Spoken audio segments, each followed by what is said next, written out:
Hiyo, people. You are watching Hidden World Podcast, Episode 3, recorded on April 27th, 2012. This is a video podcast where I, the Mr. Nap, talk about games, anime, and whatever I'm currently working on to upload to YouTube on my main channel. And as always, I'm just really thankful you decided to tune in. I'm grateful that you're watching, and yeah, I'm happy to have you here. Because I'm just going to be saying it every single episode like a broken record that, yeah, if you're watching this, thank you, because to be honest, I appreciate it. And so, thank you for watching. But basically, this week, the video you'll be watching today will be a recording I did of Resonance of Fate. This will not be like a playthrough that will be like done on YouTube or anything. Like, this is just recorded footage I did just to record the game, see what I was doing, and yeah, I was basically just running around doing stuff, and I just decided to record it. Really, there was no rhyme or reason for it. But yeah, because whenever I do this game for YouTube, it's going to be in a Let's Play format, and it's going to be on the second playthrough, because this game actually gets harder on the second playthrough, so for that reason, I'd rather start it off on that difficulty rather than on the first playthrough. And also, this is one game I like to know exactly what I'm up against every single time rather than just flounder around and screw up a lot, because yeah, you'll see in the videos that I have my share of getting demolished and gaming over by enemies, and just, yeah, it wasn't fun sometimes. They just clobbered me mercilessly sometimes. So yeah, that's basically the footage you'll be seeing. So moving on. This week I haven't done too much, so it's going to be pretty quick on that front, but the most notable thing I did this week is I ended up buying a Vita. So yeah, I actually own one now, although it's in a strange way, basically. Like, there's lots of circumstances to this purchase where basically it's in the hands of my friend rather than in my hands, because yeah, it's because of an agreement we made, basically. To summarize, basically the agreement is he's gonna hang on to the Vita, and he's gonna be playing a game that I want him to play because it's fantastic and I love it, and I want him to play it through from start to finish. And we both agreed upon it that he'll be playing through The Legend of Heroes Trials in the Sky, and I'll be playing through Lost Odyssey. So yeah, that's how it's gonna be playing. So he has my Vita so he can play through that game. And I'll be playing Lost Odyssey eventually, like not right now because I got other stuff to play, but it's kind of in the soonish pile. And yeah, he also won't be able to play Trials in the Sky right now either way, so it kind of works out for both of us since we're both going to be playing both games soonish, just not right away. So yeah, it ends up working out well for both of us, so I'm looking forward to actually playing the Vita eventually, but for now, I can wait. Like, I don't have a problem waiting because I got plenty of other stuff to play through, so it's not a big deal for me because now I own the Vita, but he's going to be hanging on to it for a while. So, yeah, not a big deal for me. And so, moving on, I really didn't do much more beyond that. Besides that, I finally got the Mega Man Robot Master Field Guide, which has been, like, delayed I don't know how many times. I just had it on pre-order for the longest time. I've been patiently waiting because, like, I believe like the original release date was supposed to be sometime last year, and it barely came out today. I mean, it barely came out this week, so yeah, it just, oh man, I've been waiting a long time for that, and I'm so happy to finally have it because it's basically just a little field guide of all the Robot Masters from the Mega Man Classic series, and yeah, it like has them all alphabetized. It like tells you who the creator is, you know, whether it was Dr. Light, Dr. Wily, or if it was one of the robots that that King programmed himself or something like that, which King was a villain for Mega Man in base. And yeah, it just has all kinds of neat information about all the characters and everything, and each boss is only like 1 page long, but for characters like Mega Man, he's on there as well, and he has like 3 pages all to himself, just lots of info on him. So like,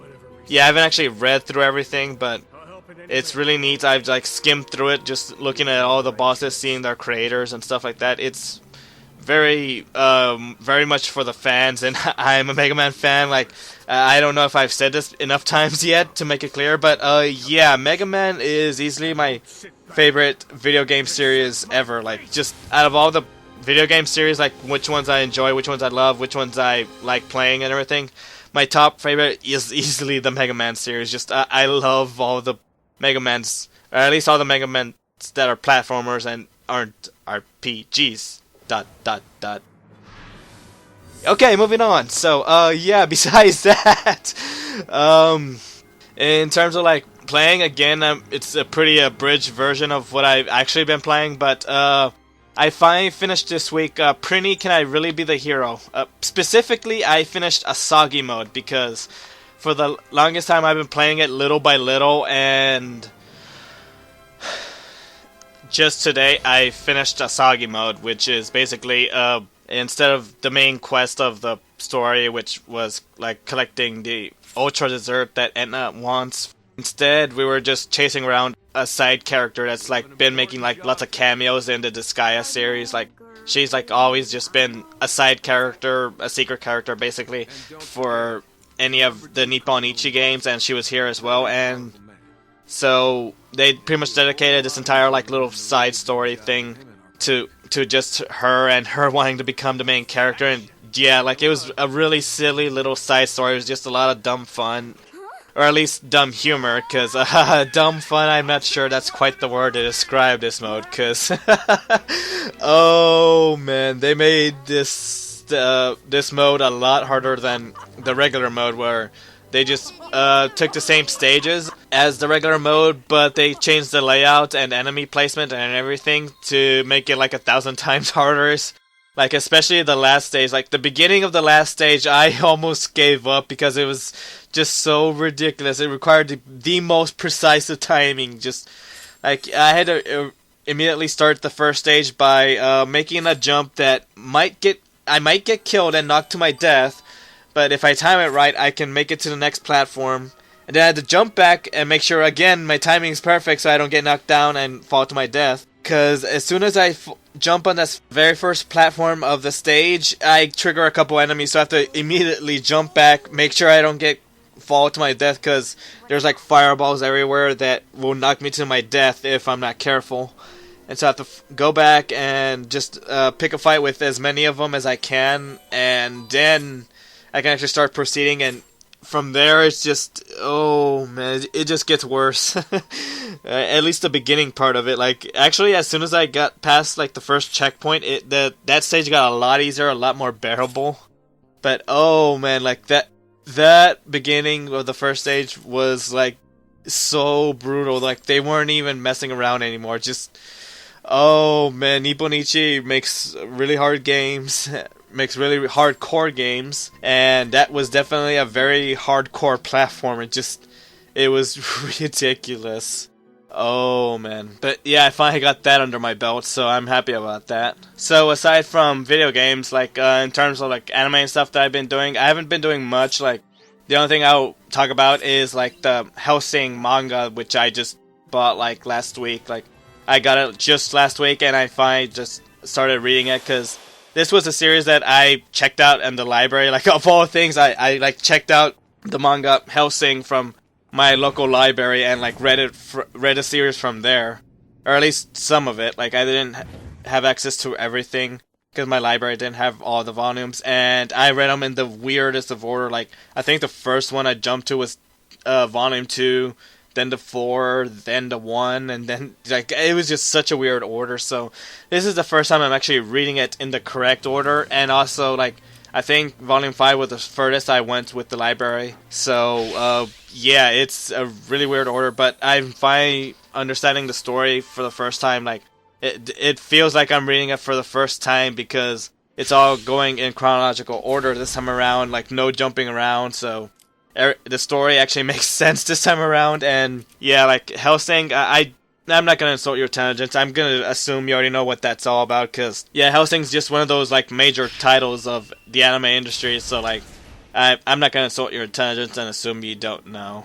But yeah, that's what I've been reading, and that's basically all I'm gonna cover for anime and manga. Like, if you want the full list, I'll, of course, as usual, I'll link you to my full 2012 game log and anime log, so you can just read everything I've been doing over there if you really want to. It's always just gonna be up to you. So yeah, it'll be your choice. But besides that, I'm actually gonna try and blast through a lot of the news as fast as possible, because oh man, there's so much news this week. Just so much happened, and like just today I found out one news that like makes me really happy to find out about. But yeah, I'm gonna save that as the final game news. So yeah, we'll get to that when we get to that, and it's not gonna be in this part, that's for sure. But yeah, let's just start off with the game news. And yeah, it's oh man, there's been quite a bit of stuff happening this week. But yeah, like the first thing I have up is there's a Kirby 20th anniversary compilation game coming to the Wii. Like, no word on what the games are gonna be, but like it was announced, and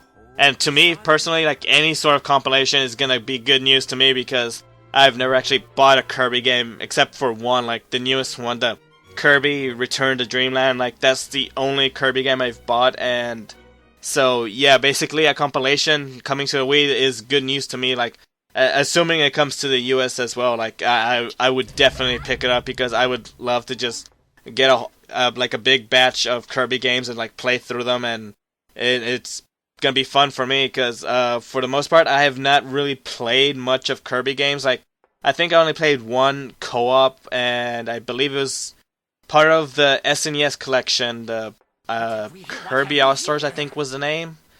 And it was one of the games I played a co-op with a friend of mine, and like that's basically it for my experience for Kirby, which is why I picked up the Wii game, because I want more experience with Kirby, because you know, that was a fun time and I'd like to play some more Kirby. So this will be a new experience for me. Both the Wii game I bought and the compilation, whenever it comes out, it'll be new to me.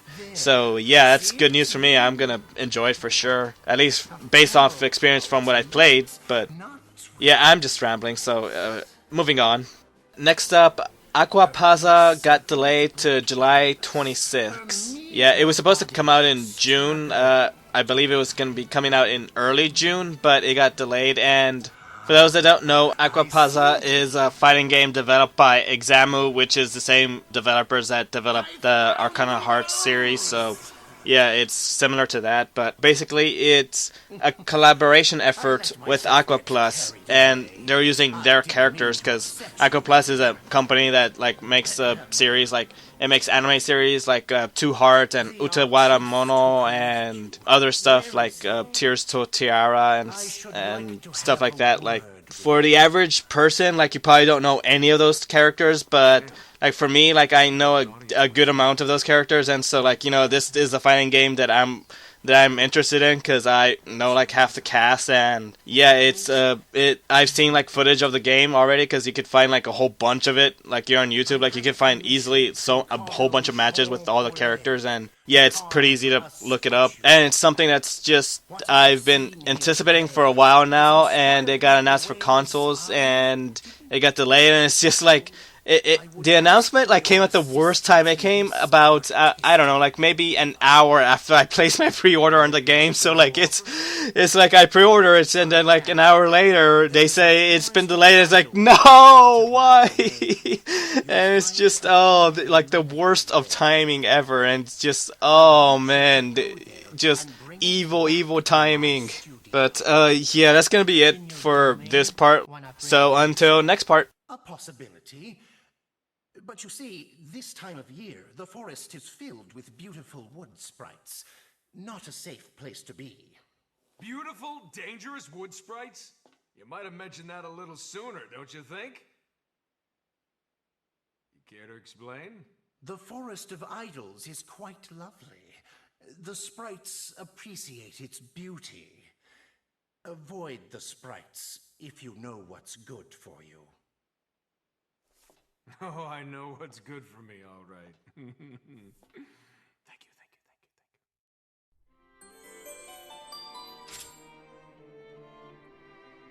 Here I lie. It's never too late to change. That was more fun than I thought it'd be.